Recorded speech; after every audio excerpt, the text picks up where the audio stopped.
അജിത് കുമാറിനെതിരെ നടപടി സ്വീകരിച്ച് അന്വേഷണം സുതാര്യമാക്കണം. അദ്ദേഹത്തെ തൽസ്ഥാനത്ത് നിന്ന് മാറ്റണം, ക്രമസമാധാന ചുമതലയിൽ നിന്ന് മാറ്റണം. അതുപോലെ കാഫിർ സ്ക്രീൻഷോട്ട് അടക്കമുള്ള വിഷയങ്ങളിൽ കലാപമുണ്ടാക്കാൻ ശ്രമിച്ച ആളുകളെ പിടികൂടി ജയിലിലടക്കണം.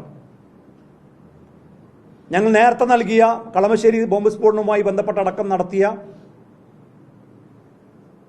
ചിലർ നടത്തിയ കലാപശ്രമങ്ങളിൽ നൽകിയ പരാതിയിൽ നിഷ്പക്ഷമായ അന്വേഷണം നടത്താൻ കേരളം ഭരിക്കുന്ന സർക്കാർ തയ്യാറാകണം. ഒരുപാട് അഴിമതികൾ, ഏറ്റവും ഒടുവിൽ നവകേരള സദസ്സുമായി ബന്ധപ്പെട്ട് ഞങ്ങൾ നിരവധി പരാതികൾ കൊടുത്തു, RTA കൊടുത്തു.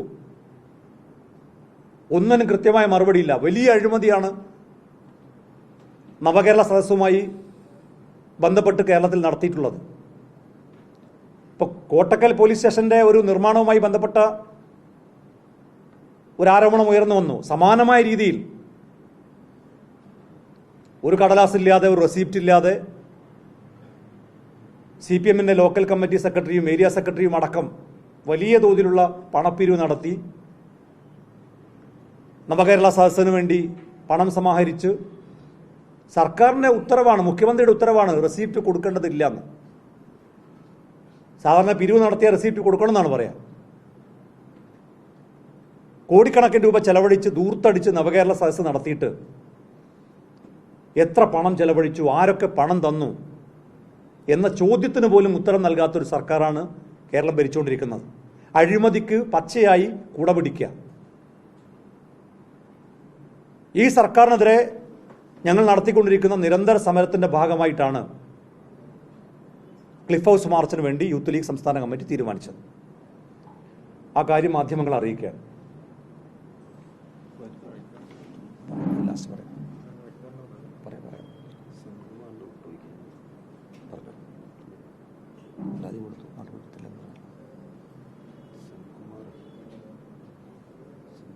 നാളത്തെ LDF ചേരുക ചോദിക്കേണ്ടതല്ല, ഇപ്പോൾ എന്ത് നിലപാടായിരിക്കണം ഇപ്പോൾ CPI അടക്കം സ്വീകരിക്കേണ്ടത്?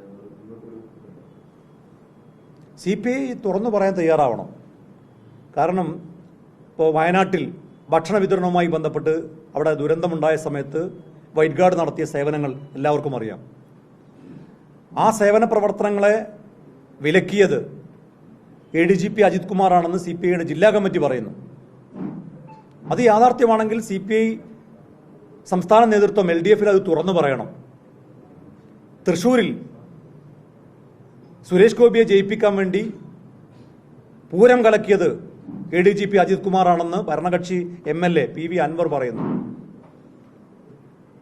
ഇക്കാര്യങ്ങളെല്ലാം CPI ഒരു ഘടകകക്ഷി എന്ന നിലയിൽ മിണ്ടാതിരിക്കുന്നതിന് പകരം അത് തുറന്നു പറയാനുള്ള തൻ്റെ ഇടം നേരത്തെയുള്ള CPI നേതാക്കന്മാരൊക്കെ അത് കാണിച്ചിരുന്നു.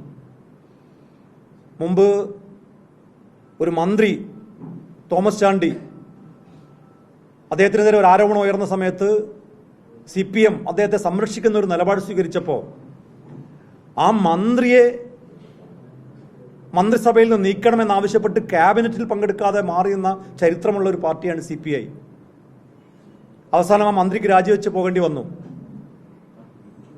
എന്നാൽ ഇപ്പോഴത്തെ CPI നേതൃത്വം ഭരണത്തിൻ്റെ തണലിൽ ആസ്വദിക്കുന്നത് കൊണ്ടാണോ എന്നറിയില്ല, കാര്യങ്ങൾ തുറന്നു പറയാൻ തയ്യാറാകുന്നില്ല. ആ പൂർവികരുടെ പാത പിൻപറ്റാൻ CPI നേതൃത്വം തയ്യാറാകണമെന്നാണ് യൂത്ത് ലീഗിന് ആവശ്യപ്പെടാനുള്ളത്. അതുപോലെ ഇന്നലെ DYFI കേരളത്തിലെ മുഖ്യമന്ത്രിയുടെ മൗത്ത് പീസായി മാറുന്ന കാഴ്ചയാണ് കണ്ടുകൊണ്ടിരിക്കുന്നത്. DYFIയോട് ഇന്നലെ സംസ്ഥാന പ്രസിഡന്റിനോട് ചോദിച്ചു, അജിത് കുമാർ RSSുമായി ചർച്ച നടത്തിയതിനെക്കുറിച്ച് എന്താണ് നിങ്ങളുടെ അഭിപ്രായം, നിങ്ങൾക്ക് അതൃപ്തി ഉണ്ടോ എന്ന് ചോദിച്ചപ്പോൾ ഞങ്ങൾ എന്തിന് അതിർത്തി കാണിക്കണം എന്ന മറുപടിയാണ് അദ്ദേഹം പറഞ്ഞത്. അപ്പം ഇതിനെല്ലാം പിന്തുണക്കുന്ന ഒരു സംഘമായി DYFI മാറുന്ന കാഴ്ചയാണ് കണ്ടുകൊണ്ടിരിക്കുന്നത്. കേരളത്തിന് സ്പീക്കർ തൻ്റെ പദവി മറന്നാണ് അദ്ദേഹം ഒരു പ്രസ്താവന നടത്തിയത്. RSS ഇന്ത്യയിലെ പ്രധാനപ്പെട്ട പാർട്ടിയാണ് എന്നാണ് സ്പീക്കർ ഷംസീറിൻ്റെ വാദം. ഇന്ത്യയിലെ ഏറ്റവും വലിയ ഭീകരവാദ പ്രസ്ഥാനമാണ് RSS. ഇന്ത്യയിലെ ആദ്യത്തെ ഭീകരവാദ പ്രവർത്തനം മഹാത്മാഗാന്ധിയെ കൊലപ്പെടുത്തിയതാണ്. ആ കൊലപ്പെടുത്തിയതിൽ RSSന് പങ്കുണ്ട്. അതാരും നിഷേധിച്ചാലും അതൊരു യാഥാർത്ഥ്യമാണ്. ആ യാഥാർത്ഥ്യത്തെ തമസ്കരിച്ചുകൊണ്ടാണ് സ്പീക്കർ ഇന്ത്യയിലെ ഒരു പ്രധാനപ്പെട്ട പാർട്ടിയാണ് എന്നൊരു നിലപാട് സ്വീകരിച്ചത്. കമ്മ്യൂണിസ്റ്റ് മൂല്യങ്ങളിൽ വിശ്വസിക്കുന്ന ഒരാളിൽ നിന്ന് പ്രതീക്ഷിക്കുന്ന നിലപാടുകളാണോ ഇപ്പോൾ കേരളം കേട്ടുകൊണ്ടിരിക്കുന്നത്? DYFIയും കേരളത്തിൻ്റെ മുഖ്യമന്ത്രിയും ഭരണത്തണലിൽ ആസ്വദിക്കുന്നവരുമെല്ലാം അതേ നിലപാടുമായി മുന്നോട്ട് പോകുന്ന കാഴ്ചയാണ് കണ്ടുകൊണ്ടിരിക്കുന്നത്. മാത്രമല്ല, അൻവർ ഭരണകക്ഷി MLA ഇപ്പോൾ പോലീസിനെതിരെ രംഗത്ത് വന്നിരിക്കുന്നു. ഞാൻ ചോദിക്കട്ടെ, ഈ അൻവർ താമിർ ജിഫ്രി കൊലപാതകം ഉണ്ടായ സമയത്ത് കസ്റ്റഡിയിൽ വെച്ച് അതിക്രൂരമായി കൊലപ്പെടുത്തിയപ്പോൾ ഞങ്ങൾ സമരവുമായി വന്നപ്പോൾ ഒരക്ഷരം മിണ്ടാൻ PV അൻവർ തയ്യാറായിട്ടുണ്ടോ?